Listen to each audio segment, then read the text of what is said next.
Welcome back to Dharmavarapu Sayyata. వివాహం ఎవరికి ముఖ్యం?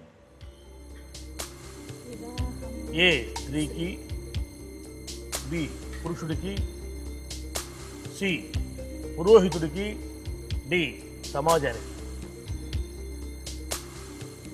ఎవరికి ముఖ్యం వివాహం?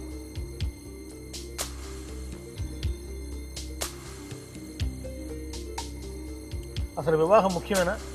ముందు అసలు బేసిక్ దీన్ని చూద్దాం మనం. వివాహం కావాలా? వివాహం కావాలి సార్. అది అందులో నుంచి మీరు ఆన్సర్ తీసుకోవచ్చు. కావాలి. అడుగుతున్నాను, మీరు ఆలోచించుకుంటుంటే నేను అడుగుతాను.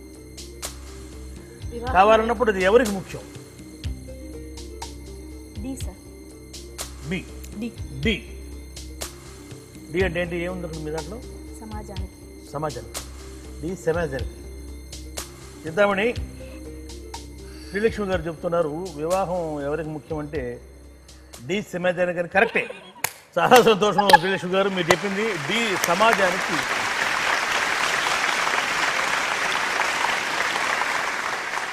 మీకు తర్వాత ప్రశ్న చింతామణి అడిగేసే. చాలా చక్కగా చెప్తుంది అమ్మాయి సమాధానాలు. బస్ కండక్టర్ కంగు తినేది ఎప్పుడు? బస్ కండక్టర్ షాక్ అయ్యేది ఎప్పుడు? ఓకే. ఏదైనా ఒకటి. ఏ ప్యాసింజర్ చిల్లర కావాలని అడిగినప్పుడు, ఖచ్చితంగా అడిగినప్పుడు. బి హోల్డ్ ఆన్ అని డ్రైవర్ అన్నా కూడా ఆపకుండా వెళ్ళినప్పుడు. కండక్టరు హోల్డ్ ఆన్ అన్నా కూడా డ్రైవర్ ఆపకుండా వెళ్ళినప్పుడు.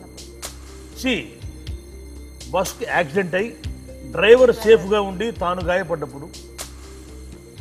డబుల్ డెక్కర్లో ఒక్కడనే వేసినప్పుడు. బస్ కండక్టర్ షాక్ తినేటప్పుడు లేక కంగు తినేటప్పుడు. మనం సులభంగా ఉంటుందని కంగు అంటుంటాం, ఇందులో షాక్కి ఇది తెలుగొనుకోవచ్చు. ఏ ప్యాసింజర్ చిల్లర కావాలని ఖచ్చితంగా అడిగినప్పుడు లేక ఖచ్చితంగా చిల్లర కావాలని అడిగినప్పుడు. బి హోల్డ్ ఆన్ అన్నా కూడా కండక్టరు డ్రైవర్ ఆపకుండా వెళ్ళిపోయినప్పుడు. సి యాక్సిడెంట్ అయి డ్రైవర్ సేఫ్గా ఉండి తాను గాయపడ్డప్పుడు.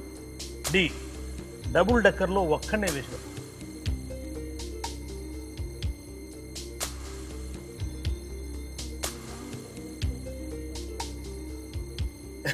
ఏంటి ఆలోచిస్తున్నారా? జనరల్ గా అయితే చిల్లర అడిగినప్పుడు కండక్టర్ అబ్బా ఇప్పుడు ఇవ్వాలా, చిల్లర లేదమ్మా తర్వాత ఇస్తాను అంటారు. అట్లాగే ఏ సార్? జనరల్గా అయితే ఒకటి, కాంపోజిట్గా అయితే ఒకటి ఉండదు. అదేం లేదు సార్. మీరు ఇష్టం, మీరు ఏది ఆలోచించుకొని సరే ఏంటంటే అది అడిగేస్తాం. ఏది ఏ సార్?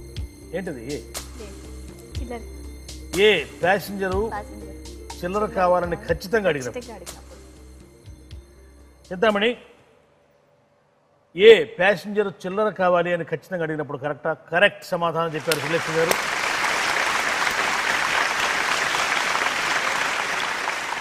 మీకు తర్వాత ప్రశ్న వచ్చేసింది, చింతామణి అడిగేసింది. గణిత శాస్త్రంలో లేని కోణం ఏమిటి? ఏ లంబకోణం, బి షట్కోణం, సి త్రికోణం, డి కుంభకోణం. గణిత శాస్త్రంలో లేని కోణం. మీరు ఇంటర్మీడియట్ కదా చదువుకుంది, మీరు చిన్నప్పటి నుంచి ఇప్పుడు ఈ రోజుల్లో కాంపోజిట్ జనరల్ ఇవన్నీ ఉన్నాయా? లెక్కల్లో కాంపోజిట్ అని జనరల్ అని ఉండే మ్యాథమెటిక్స్లో ఉన్నాయా ఇప్పుడు కూడా? మీకు మ్యాథ్స్ టఫ్ సబ్జెక్ట్ ఏమిటి? మీకు ఇంట్రెస్ట్ సబ్జెక్ట్ ఏమిటి? నా interest subject Telugu sir. Telugu. Telugu. గణిత శాస్త్రంలో లేని కోణం ఏమిటి? మీకు ఏమైనా ఆప్షన్స్ ఉన్నాయి సార్? ఏ లంబకోణం, బి షట్కోణం, సి త్రికోణం, డి కుంభకోణం.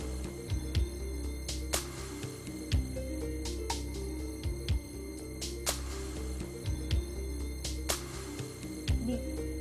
డి కుంభకోణం. అడగనా?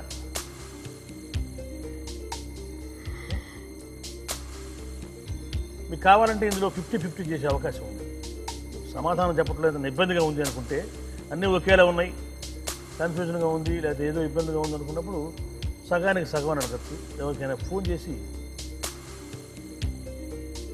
ఆ జీవనాధారంలో ఏదన్నా బతుకు తెరువు ఏమన్నా, ఆ బతుకు తెరువు ఏమన్నా వాడుకుంటే వాడుకోవచ్చు. లేదు మీకు ఖచ్చితమైన నమ్మకం ఉంటే అడగచ్చు.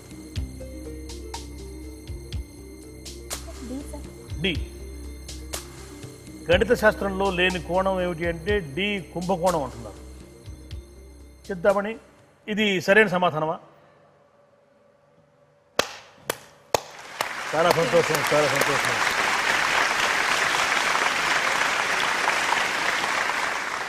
చింతామణి, మనం అడిగే తర్వాత ప్రశ్న ఏమిటి శ్రీలక్ష్మి గారిని? మహానటి సావిత్రి తెలుసు కదా? సావిత్రి ఎన్నేళ్లు బతికారు?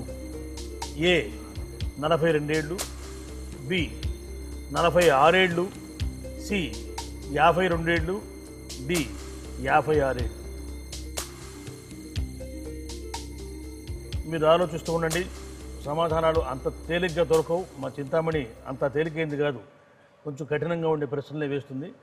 మీకు సమాధానం స్ఫురించేలోగా కార్యక్రమంలో మనం మరొక స్వల్ప విరామం తీసుకుందాం.